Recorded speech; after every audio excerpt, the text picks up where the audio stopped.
कागज फिल्म के बारे में तो सुना होगा, काफी चर्चा में है।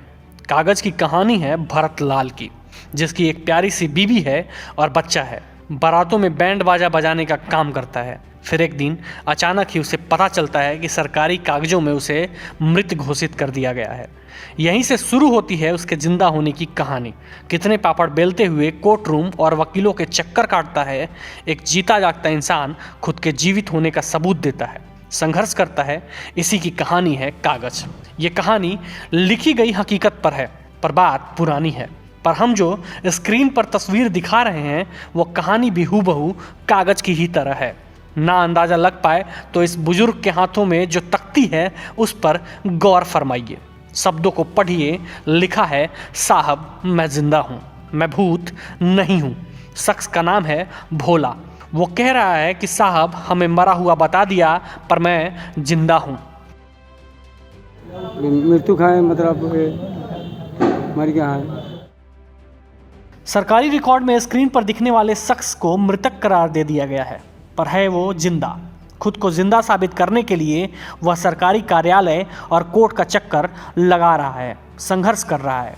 एक दो दिन से नहीं, बल्कि पिछले 15 सालों से। यहाँ संघर्ष खुद को जिंदा करवाने और साथ ही अपनी ज़मीन को किसी और के चंगुल से छुड़ाने की है, क्योंकि सदर तहसील के अमोई गांव निवासी 56 वर्षीय भोला सिंह को जमीन के लिए परिजनों से मिलकर राजस्व निरीक्षक और लेखपाल ने खतौनी में मृतक दिखा दिया है। कागज पर उसे मृतक दिखाकर जमीन परिजनों के नाम पर कर दिया गया और अब तक शख्स कागजों में मरा हुआ है। बार बार शासन प्रशासन से गुहार लगाने के बाद भी कोई कार्रवाई अब तक नहीं हुई। बैठे साहब, अब हम के मुँह आए थे हैं तो कम एकदम से मुँह आए थे क्या करे बात। हाँ। और हमारे बाप के मरने के बाद 2 जने के नाव चढ़ गया, भाई दोनों भाई के। हाँ। लेकिन एक बाद हम के मुँह आई का उनके नाव कही थे जमीन लेखपाल करने को। तो क्या खतौनी में आप मृतक हैं क्या? हाँ हाँ। क्या मृत्यु खाए मतलब मर गया है। तो आप यहाँ पे आए क्या कहने के लिए कि हम जिंदा हैं, क्या कहने के लिए? हाँ सर, हम जिंदा है। अच्छा, जिंदा है। हाँ। अधिकारियों से कहे, आप बात किए हैं, क्या कहे अधिकारी? अधिकारी से बहुत कहा, लेकिन कोई सुनते नहीं है। सुनाई नहीं हो रही। 15 साल से हम दौड़ा है सब कुछ। 15 साल से मृतक घोषित है। हाँ हाँ। अब जब मामले ने तूल पकड़ा तो जिंदा इंसान को मृतक दिखाने के मामले में उप जिला अधिकारी का कहना है कि इस मामले में जांच कर पीड़ित को न्याय दिलवाया जाएगा।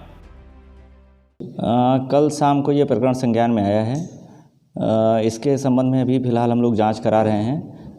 जो उनकी विशेष रूप से बात थी वो ग्राम अमोई की ज़मीन को लेकर के थी। हम लोगों ने गांव में आज टीम को भेजा था, तो वहाँ पे उनसे मुलाकात नहीं हो पाई। फिर ये पता चला कि वो लालगंज के रामपुर गांव के रहने वाले हैं। वहाँ भी हम लोगों ने टीम भेजी है। अभी उनसे मुलाकात हुई नहीं है। मुलाकात करके उनके पूरे प्रकरण को जानेंगे कि क्या है उनकी समस्या। वैसे हम लोगों ने जो अपने स्तर पे जांच कराई है उसमें ये पता चला है कि इनके ज़मीन के संबंध में पहले एक वरासत हुई थी, लेकिन बाद में फिर तहसीलदार न्यायालय में मुकदमा दाखिल किया गया था और उसमें निर्णय हुआ। निर्णय होने के उपरांत माननीय राजस्व परिषद में फिर निगरानी योजित हुई। वहाँ से निर्णय हो करके फिर से तहसीलदार न्यायिक न्यायालय में मामला विचाराधीन है और जांच कराने के पश्चात जो भी उचित कार्रवाई होगी या न्यायालय से जो भी यथोचित विधि सम्मत कार्रवाई होगी वो कार्रवाई हम लोग संपादित कराएंगे। इस तरह के मामले देखकर अफसोस में मुंह से निकलता है, हाय रे सिस्टम और हाय रे उस सिस्टम के नुमाइंदे। खैर, अब देखना होगा कि कब बुजुर्ग को इंसाफ मिलता है और कब गहरी नींद से मुर्दा प्रशासन जागता है। पार्लियामेंट्री बिजनेस के लिए मिर्जापुर से नितिन अवस्थी की रिपोर्ट।